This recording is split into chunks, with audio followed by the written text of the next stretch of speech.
Alors qu'ils cherchaient l'inspiration, la princesse Kate Middleton et le prince William auraient eu recours à une méthode peu conventionnelle pour choisir le prénom du prince George.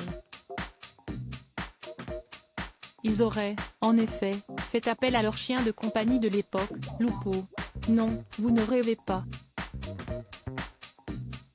Selon le Time, le couple aurait écrit les prénoms entre lesquels ils hésitaient sur des bouts de papier et les aurait disposés sur le sol de leur maison, avant de laisser entrer l'espagnol anglais. Ce dernier s'est ensuite dirigé vers les papiers et en a choisi un. Sans surprise, celui sur lequel figurait le prénom George.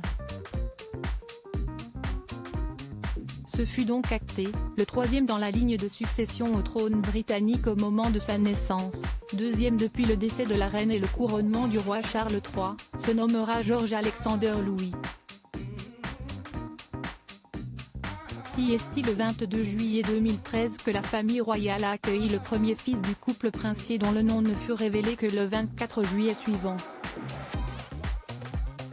Âgé aujourd'hui de presque 10 ans, le futur roi d'Angleterre profite d'une enfance quasi normale, entre ses études à la Lambrook School et ses nombreuses activités dans les jardins du domaine de Windsor ou à la campagne, dans le manoir d'Amehol. Le tout entouré de ses deux parents, mais également du reste de sa fratrie, la princesse Charlotte, née le 2 mai 2015 et le prince Louis, qui a vu le jour le 23 avril 2018.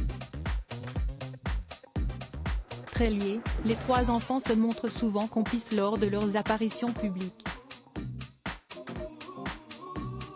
Kate Middleton, le prince William pour la rentrée de leurs trois enfants, George, Charlotte et Louis. Un avenir tout tracé pour le futur monarque. Actuellement, le prince George continue son éducation sur les bancs de la Lambrook School, située dans le comté du Berkshire. Une école qu'il a intégrée avec Charlotte et Louis à la dernière entrée des classes. Pour autant, ses parents préparent d'ores et déjà l'avenir de celui qui régnera un jour sur le pays. Ainsi, le Mirror révèle que tous les trois ont été aperçus le 21 juin dernier passant les grilles du collège d'Eton. Il semble donc que le jeune prince suive les pas de son père William et de son oncle Harry, les premiers membres de la famille royale à avoir suivi une partie de leur scolarité à Eton. Patience cependant, l'établissement n'est ouvert qu'aux étudiants âgés de minimum 13 ans. Article écrit en collaboration avec 6 médias. Crédit photo, agence.